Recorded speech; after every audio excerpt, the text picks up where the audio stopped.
pull out weeks ago if I was gonna pull out. I've fought many times with injuries, as you know. I fought with injured shoulder before, broken hand, broken. Several weeks ago, Dillian Whyte made the shocking decision to pull out of a highly anticipated bout against rising heavyweight star Moses Itauma, citing health concerns and financial pressures.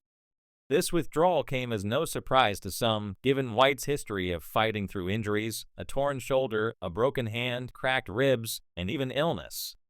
He's known for stepping into the ring under less than ideal circumstances, but this time he chose to walk away entirely, announcing his retirement from boxing. The decision left fans stunned as the veteran heavyweight opted to step back rather than face the young, formidable Itauma, who has been making waves in the sport with his raw power and potential. Whyte's camp had reportedly been in disarray.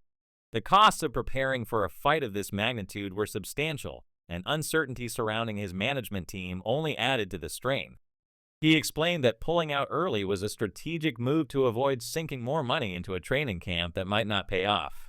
With a large team relying on him, Whyte framed his decision as a practical one, prioritizing financial stability over risking it all in the ring.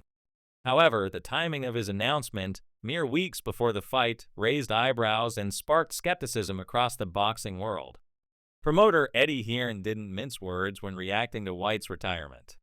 His response dripped with sarcasm, suggesting that Whyte's exit might be less about stepping away from the sport and more about setting the stage for a lucrative comeback.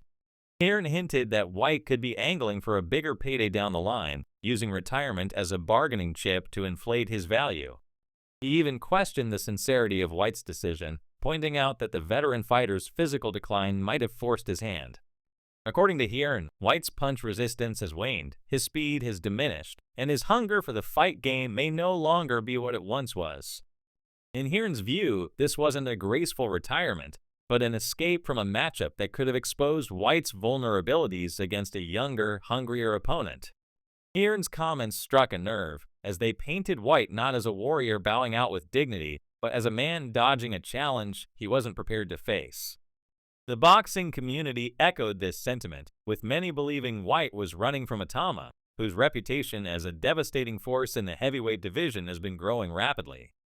Hearn went further, suggesting that Whyte's retirement was a calculated move to stay relevant, a way to keep his name in the headlines while avoiding a potentially humiliating defeat. For British fight fans, who had hoped to see Whyte take part in one of the biggest fights in recent memory, the news was a bitter pill to swallow.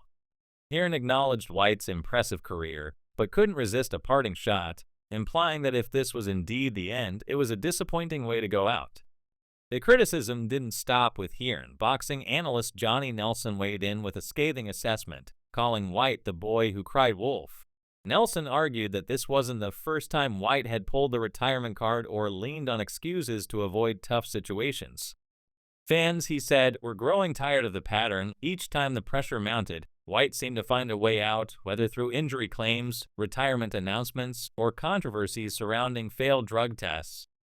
Nelson didn't hold back, pointing out that Whyte's decision to step away just as Itauma was poised to make a statement in the ring reeked of fear. The veteran fighter, once known for his anyone, anywhere bravado, was now being reduced to a punchline, his reputation as a fearless heavyweight taking a significant hit.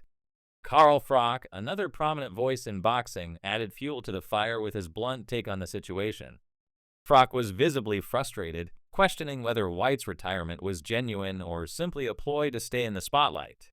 He suggested that Whyte might be orchestrating the drama to secure a bigger paycheck for an eventual return, a tactic Froch found exhausting and disingenuous. To Froch, Whyte's decision to walk away from the Itauma fight wasn't the act of a warrior, but that of a man desperate to avoid being exposed. The former champion didn't shy away from calling Whyte out, describing his actions as pathetic and attention-seeking.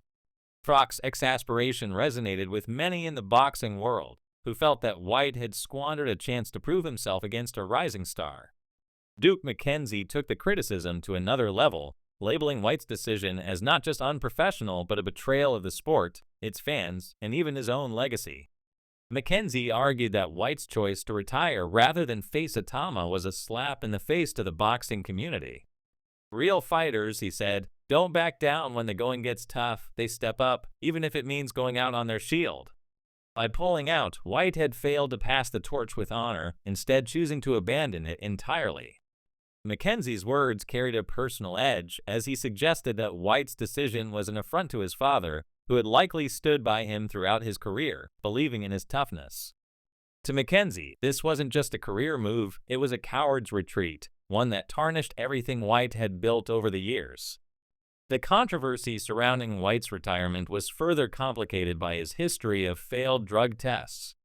Boxing journalist Colin Hart didn't shy away from addressing the elephant in the room. Whyte's career has been marred by multiple adverse findings, with at least 2 previous incidents casting a shadow over his achievements. While one of those tests was later exonerated, the pattern was hard to ignore. Hart stopped short of outright condemning Whyte, but made it clear that the repeated issues were damaging not only to the fighter's reputation, but to the sport as a whole. The timing of Whyte's retirement, coming just as he was set to face a clean, hungry prospect like Itauma, only fueled speculation that he was running from more than just a tough opponent. Hart's commentary suggested that Whyte's legacy would forever be tainted by questions about what was real and what was not. Dave Coldwell, another respected figure in boxing, captured the raw emotion of fans when he called Whyte a cheating bastard. The words were harsh but reflected the visceral disappointment felt by those who had once admired Whyte's grit. Coldwell acknowledged that the full details of Whyte's latest issues were still unclear, but the damage was done. A fighter with a history of controversies, now backing out of a major fight, couldn't escape the perception that something was amiss.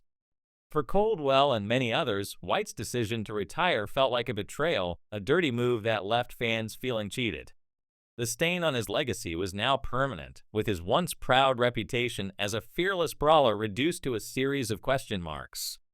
Amid the barrage of criticism directed at Whyte, the conversation began to shift toward Moses Itauma, the young heavyweight who had inadvertently become the catalyst for this drama. Tony Bellew was among the first to heap praise on the 19-year-old Phenom, comparing him not to journeyman, but to pound-for-pound great Alexander Usyk. Bellew highlighted Itauma's exceptional footwork, ring intelligence, and fearlessness, qualities that set him apart as a rare talent. While acknowledging that Itauma may not yet have Usyk's polish, Bellew emphasized that the foundation was there, a combination of skill, timing, and brains that could make him a dominant force in the heavyweight division. Bellew's only concern was Itauma's size, but he quickly dismissed it, pointing out that Usyk had already proven smaller heavyweights could compete at the highest level. In Bellew's eyes, Itauma wasn't just a prospect, he was the future of the division. Derek Chisora never one to sugarcoat his opinions, went even further in praising Itauma. He described facing the young fighter as akin to playing the lottery, a near impossible challenge for anyone unprepared. At just 24, Itauma is already training under elite coaches, wielding knockout power, and displaying a composure that belies his age. Chisora suggested that Whyte, deep down, knew he had little chance against such a formidable opponent. The veteran fighter's decision to pull out, Chisora implied, was a tacit admission of the gap between his fading abilities and Itauma's unstoppable rise. Chisora's blunt assessment painted Itauma as a generational talent, the kind of fighter who forces even the toughest veterans to reconsider their place in the sport. Spencer Oliver offered a slightly more sympathetic perspective on Whyte's career, acknowledging the veteran's contributions to boxing. He praised Whyte's ability to sell fights, his larger-than-life personality, and the excitement he brought to press conferences and the ring. But even Oliver couldn't ignore the disappointment of Whyte's final act. Instead of going out in a blaze of glory, Whyte chose to walk away from what could have been the defining fight of his career. Oliver's praise was tinged with sadness, as he recognized that Whyte's legacy would now be defined not by his talent, but by his decision to quit when it mattered most. Fans, Oliver noted, wouldn't remember Whyte's charisma or his past victories, they'd remember the moment he turned his back on the sport.